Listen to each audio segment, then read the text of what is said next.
Okay, so this is my Vlogmas episode, and most of you, well, I hope, won't know me. Well, I'm Kenadie. I live in Hamilton, Ohio, and I am a sophomore in high school. And this is my vlog. You are killing the earth. Why? You need to stop.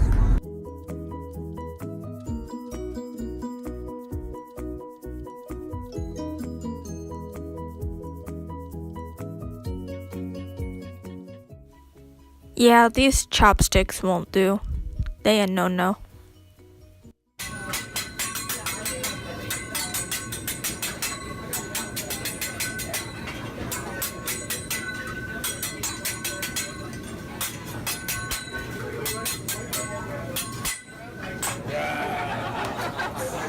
Okay, ladies and gentlemen, welcome to Americana. Manéjase de Rufino, are you chef? Thank you, arigato. Thank you very much.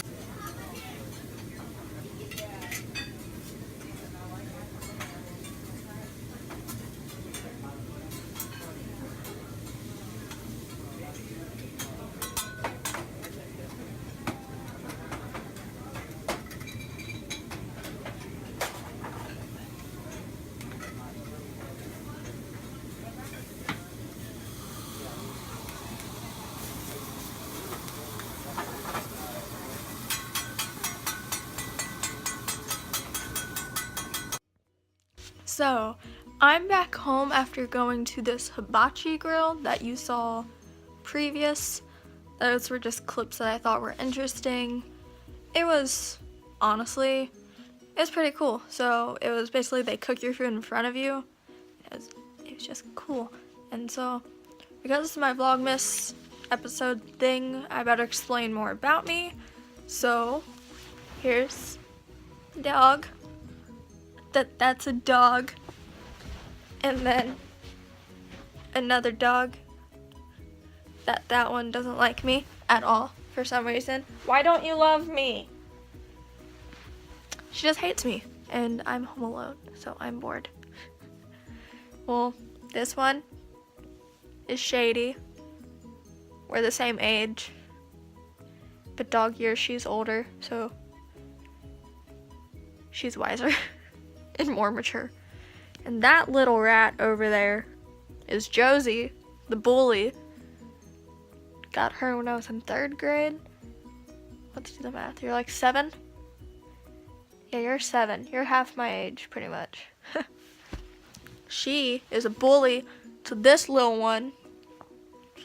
And she puts up with it. Why you do that? I don't know. But that's pretty much my, well, there's another person that I need to show you. Well, it's not a person, it's an animal. And I'm just casually walking through my house. And then I have a hamster, but she's not up. Because, you know, nocturnal. Now I'm going to turn on this really bright light. And another bright light. But it's in there. It's like half the size of a normal hamster. Oh, I love these lights. Oh. That's basically the animals you should know. I'm gonna show you my room now. So here's my basic thing. Oh, this is so out of focus. This is basically my little study corner. It's a little corner desk. It's kind of weird, and the shelves are under it. There's my drawings that I like enough to hang up. That one's uneven from the rest, and it bothers me. I should probably fix that. But these are lyrics to and against the current song. I was the moon, you were the sun, and I saw someone draw this and I was like, hey, I'm gonna copy it, so I feel bad for whoever drew that first. Sorry, I'm not trying to rip you off, I just really liked the idea. Alice in Wonderland.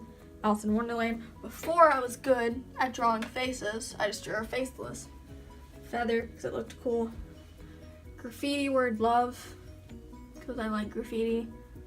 Hands, holding hands. This was actually a drawing challenge. It was something to do with couples, and that's what I drew.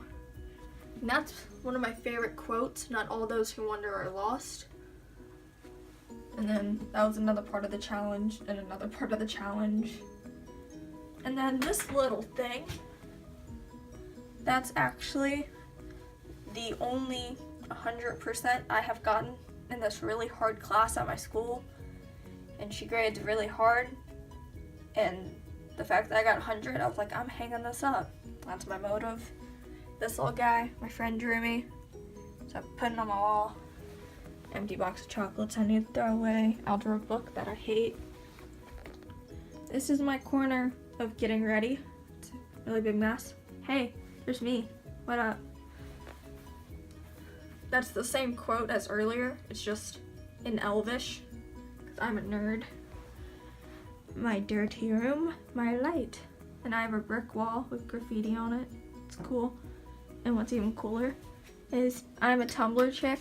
And I have fairy lights and orchids and candles and a letter K and more Tumblr photos. I have a Polaroid. I forgot I had that. No, I didn't. There's my Polaroid I bought with my money. I'm gonna get my money from my work.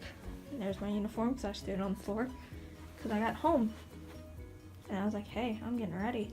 So this is my room. One of my favorite portraits. I've bought records that were $1 because I just wanted to hang them up. Random doodles I've done because I got bored in class and school's dumb. There's me, like in 7th grade. And me in like the 5th grade and more me. All of me and my brother. That's my brother. And he like, and when I was in 7th grade, I don't know how old that was. Any more good photos? There's my parents. Trying to see. There's my little cousin.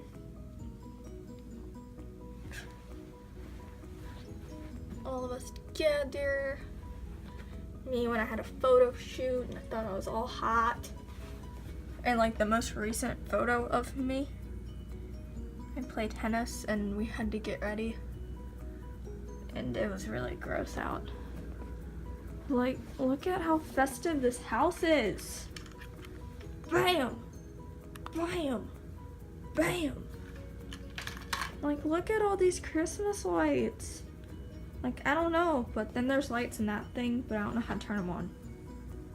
And then this countdown and that countdown and tree. I'm gonna turn these off because they get old. But yeah, that's my house and then other rooms you don't need to know. Hi doggies. Because none of you know me, I figured I would sit here and tell you about me. And like I said in my first clip, I think it was, my name is Kenadie. I'm a sophomore in high school and I live in Hamilton, Ohio. And basically, if you know anything about Ohio or the US, I live in pretty much the worst part of Ohio. And it gets the worst reputation about it. It's really basically the main part that people know about Ohio is either Cincinnati or Cleveland. I live maybe an hour away from Cincinnati. Cincinnati doesn't have the best reputation either. I'm stuttering. Whoa. Basically, there's a lot of bad people in my town, city thing. And it's very rare that some good people come out of it, so it's kind of weird if you talk about like a really bad city that you live in. Because then you don't want to be looked at like you're part of that. But yeah, so I live in this bad neighborhood. It's not even like a bad neighborhood, it's just a bad city, bad town. No one wants to live here, but no one leaves. So because I live in this bad like city, our schools are filming us at school doing school things, trying to shed light to our city. That's how bad it is. And yes, the Harambe outburst is right next door to me. I've been to that zoo too many times. I know a lot of the animals there. I knew Harambe, not like personally, but knew about him because we would go on field trips to that zoo. So it was kind of weird to see that other like states saw what was going on in Ohio, because I know most don't pay attention to it. But when you look at it in certain ways, it's not that bad. Like our schools, they're not bad. They make us do things because they know that we'll do good in them. Like science fair, we had to do them like for 4 years straight because our city knew that we did good in them and it brought good light to our schools, so they made us do them, which is understandable. But we don't have to do it this year. Yeah. Stupid testing. But oh well, got me out of science fair. I play tennis, which most people find as a weird sport, but I play it. I work now, actually. Where's my hat? I have my hat. Actually, let's pull out my name tag. Dang it, it's on my shirt. Kenadie. I work at McDonald's. A stereotypical teenager working at McDonald's. Woo! But yeah, I work at McDonald's. Honestly, I love it there. It's an easy job. It's not hard. There's good people working there. There's a few bad people working there, but I just put up with them. That's what you gotta do. That's how I bought my camera. That was actually my first paycheck, was this during Black Friday. I went Black Friday shopping because I've had my eye on that camera for 3 years, and my parents wanted to get it for me, so I bought it myself.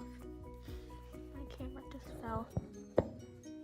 And let's not even get on the topic of family. I don't have the best family life.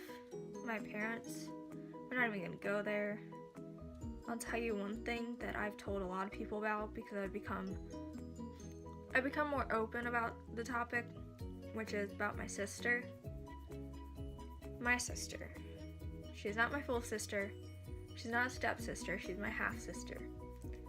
So my mother, when she was 16, got pregnant, had my brother.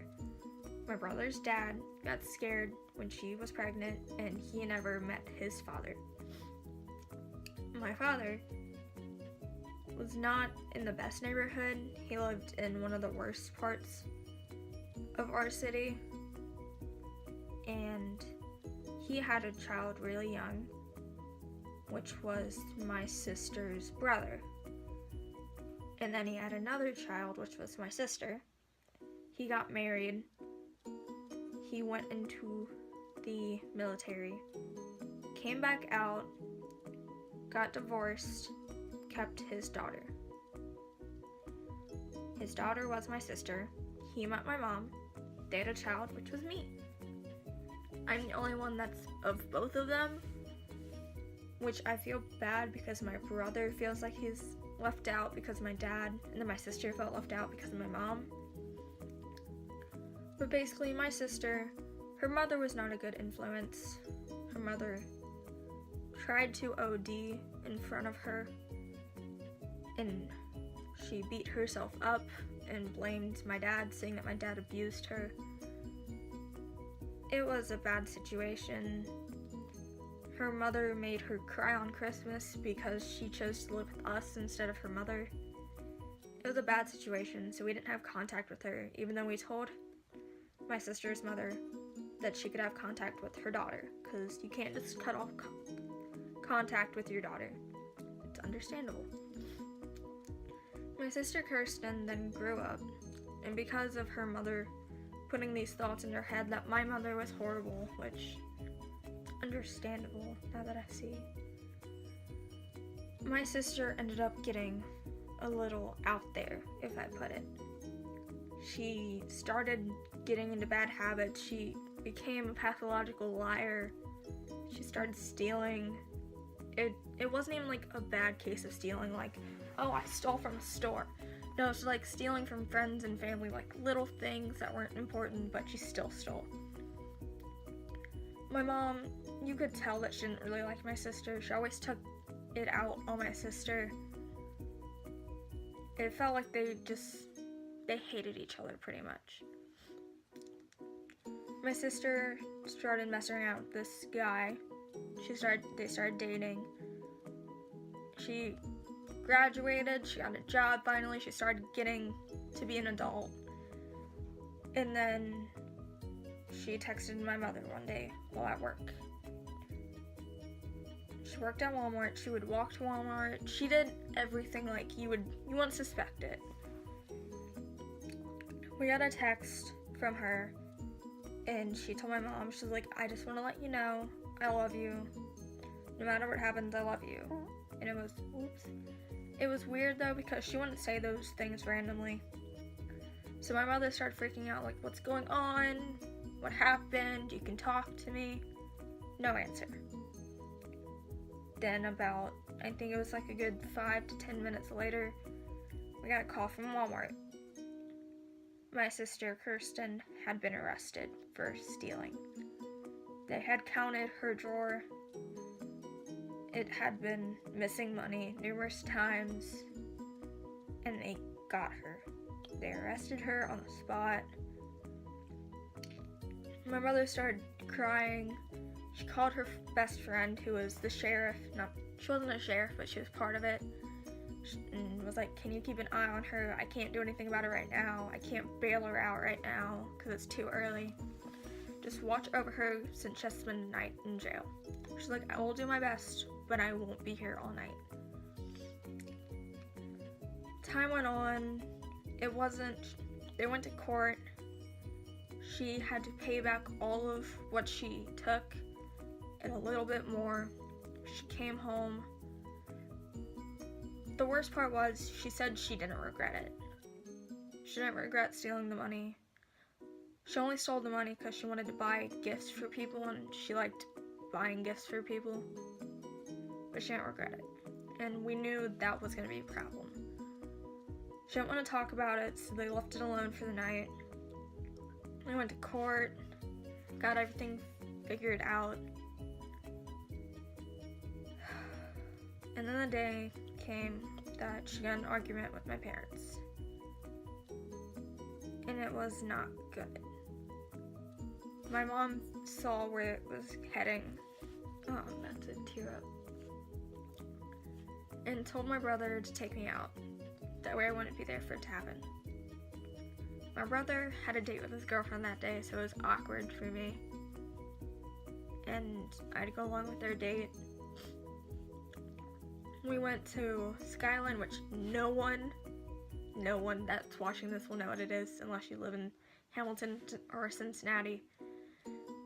It's only a Cincinnati thing that moved a little bit to Hamilton. It's chili dogs, chili on hot dogs. It's really good. Sounds gross, but it's really good.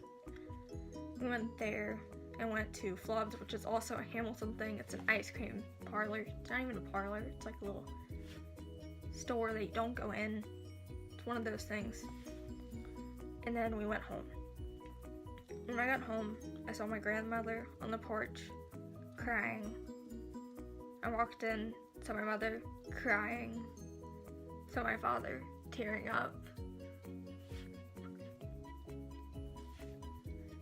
It's hard to see your dad crying. Oh. I didn't think about it. Oh. I had to write an essay on this and I cried about it, so I don't know why I thought saying this would be easy. Walked to my room. I didn't want to think much about what had happened, so I left it there. And me being the curious 7th grader, you think you want to know everything and you think you know everything, I wanted to go see my sister. Oh, I'm already crying. So this is my room. It wasn't like this, like all redone when this all happened. I didn't have fairy lights or this brick wall. It was her room still, technically. It was painted like her room with blue walls. This rainbow ceiling lamp that I still have to get rid of. And not even this carpet. This is an entirely different room, because this was her room that I took.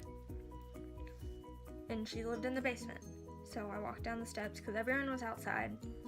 I walked down the steps, and her door was shut, which wasn't anything new. I'm gonna have to, I'm like tearing up. Wasn't anything new, so I didn't think much of it. I knocked on the door, didn't hear her say come in or anything, so I didn't know if she was okay, if she was mad, she didn't want to see someone. So I opened the door. And when I opened the door, what I saw, I started crying on the spot. My sister had moved out.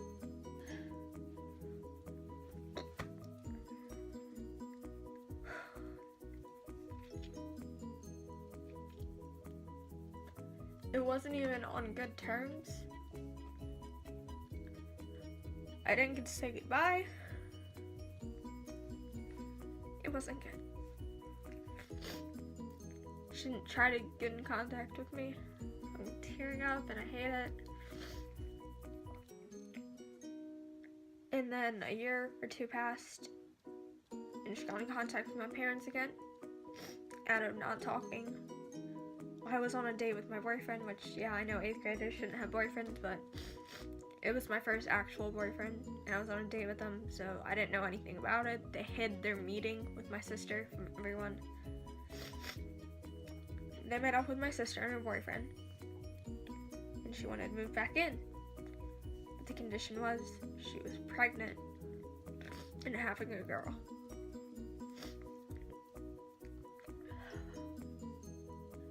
My parents came home, explained the whole situation to us. And I didn't know how to feel. Because my sister was my best friend, but I was mad that she left. I'm gonna start taking my makeup off before it starts running.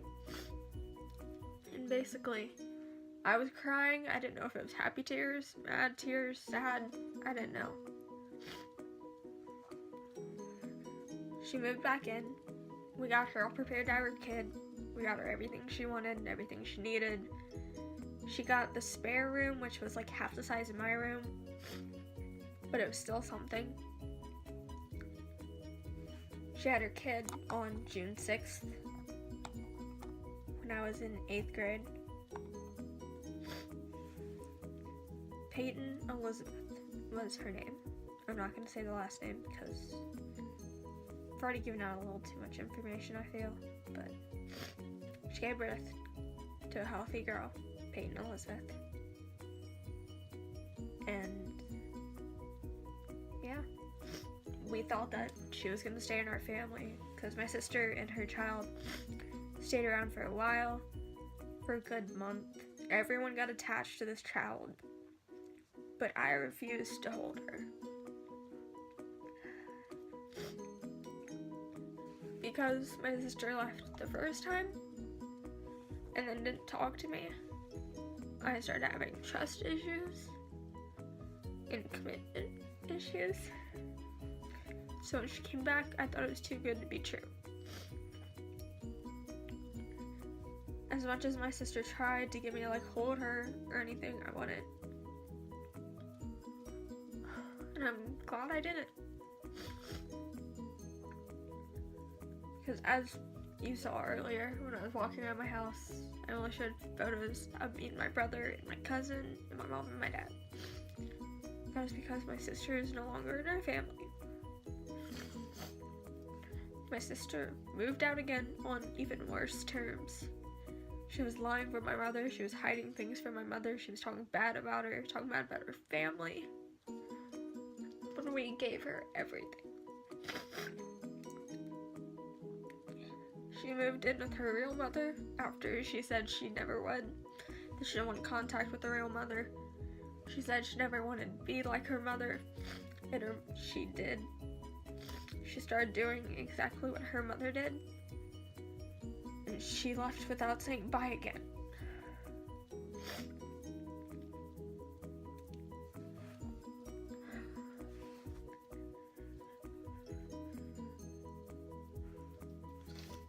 That's what broke me the most.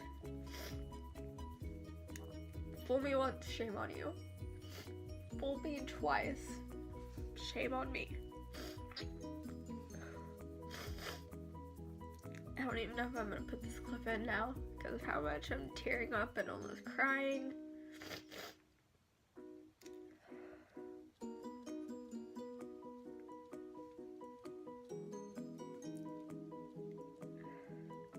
And this year it's hit me hard. 2 years later.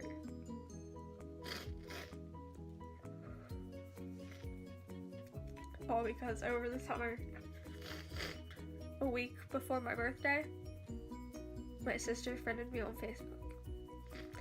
I didn't think much of it. I was like, you know what? I'm gonna hear her out. I'm gonna listen to what she has to say, and then I'm gonna decide for myself what I want to do. I'm old enough to decide for myself. So I accepted, and I waited for her to message me, because I didn't know what to say to her. I deleted the messages, so I don't know what they said, but I remember the basics of them, of how are you, how have you been, you've changed a lot, and my replies were like smart. I was like, time does that to a person, I'm fine, I don't know, just small answers. And then she never replied. And then I was like, well, I feel like she doesn't care if she's not actually trying to get to know what happened after she left. And I was like, I'll give her until my birthday. If she tells me happy birthday, I might keep her. If she doesn't, I'm done.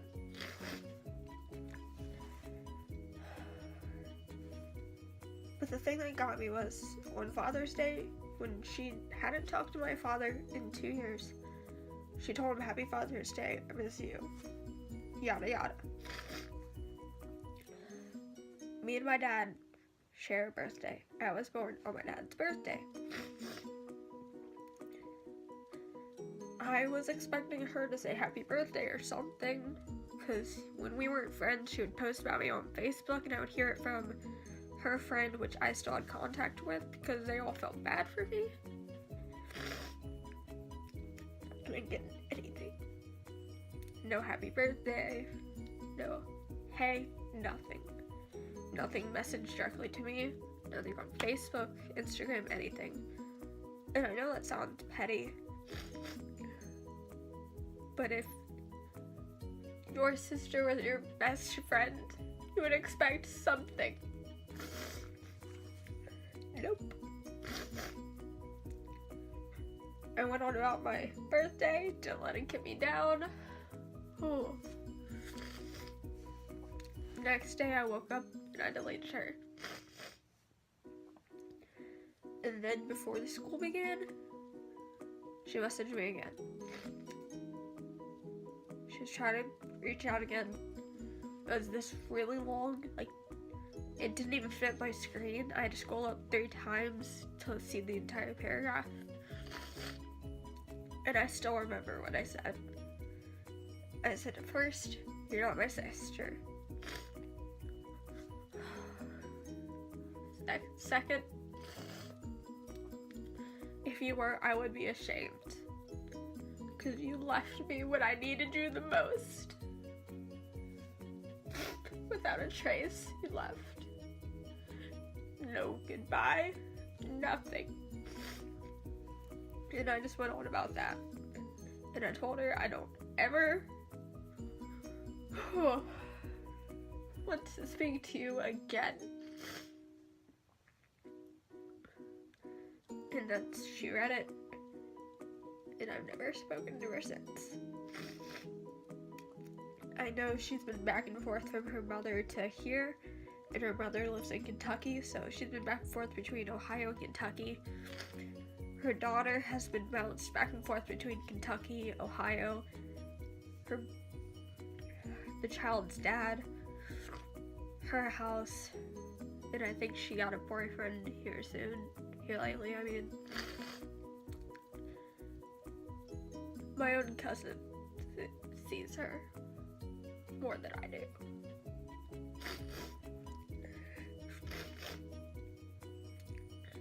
That child has horrible issues now. Look at me. She won't talk, and she's 2 years old. She refuses to talk to anyone because she probably has commitment issues because of how much she's been bounced around. And I feel bad because she doesn't deserve that.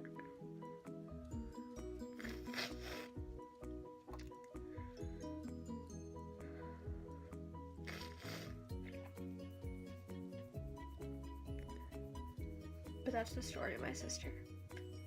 And I think that's what has caused most of my issues. It's because I lost my best friend.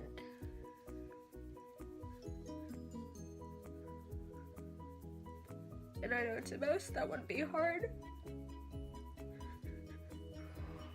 But I looked up to her. She was the only one I could go to when I truly needed, without any judgment. And that's hard to find.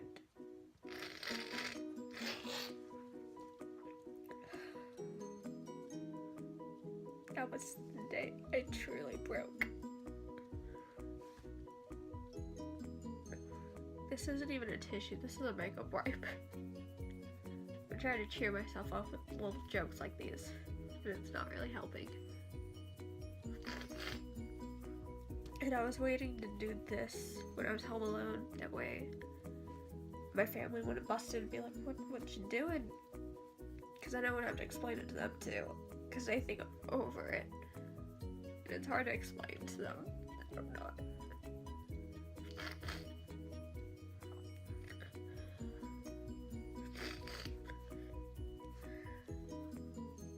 I don't think there's a day that goes by that I don't think about her.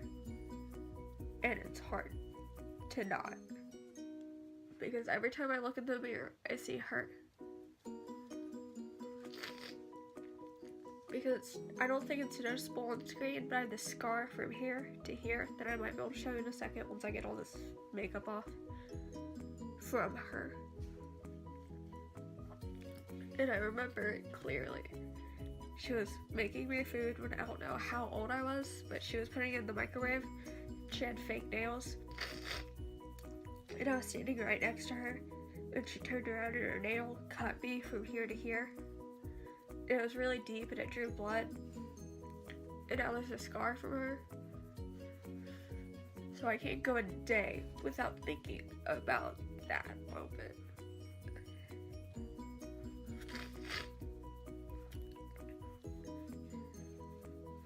It's hard to forget someone that left such an impact on your life. And I know everyone just says you gotta move on, but it's not that easy. It's like a really bad heartbreak. They let you want to move on, it's just you can't.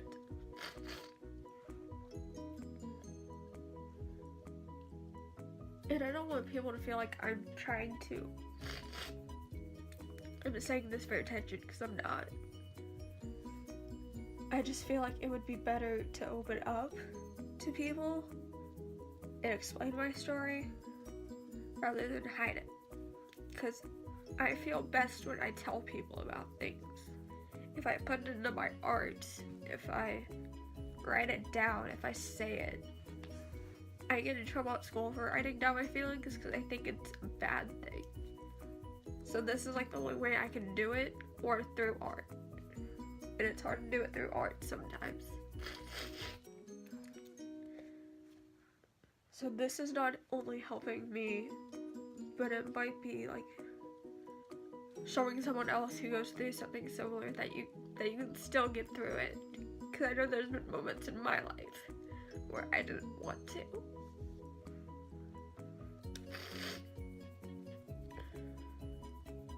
This is a lot to admit through a camera. And it's hard to admit it through a camera unless you're here.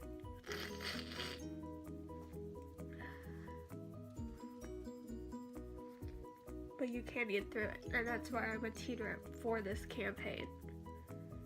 Is because not only do I believe that you can get through it, but others do too. And this is why I love this campaign, is because that's how I feel better is if I explain what's going on in my life and not hiding it behind a mask or a wall or a board or a barricade or anything.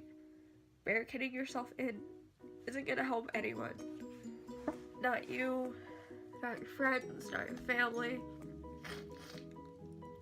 Because when I did that, my friends thought that I was isolating myself from them because I didn't like them.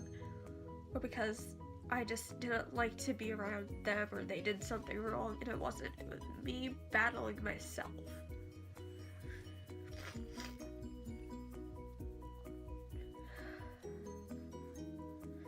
And I think that's why I like the quote that's on my mirror and on a drawing, not all those who wander are lost. Because I look at it as wandering is thinking, and not all those who are like thinking and deep in thought and don't understand are lost, and that they're a lost cause. Because those who think and get deep into thought are those who grow the most. And this, it may not make sense to you, but it makes sense in my mind. Because I'm always deep in thought about the little things, the big things, my mistakes, my regrets. And I can't control it, and I hate it.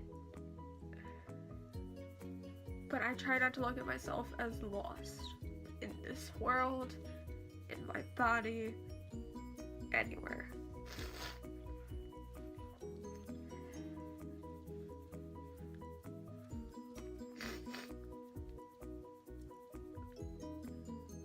But that's basically me opening up.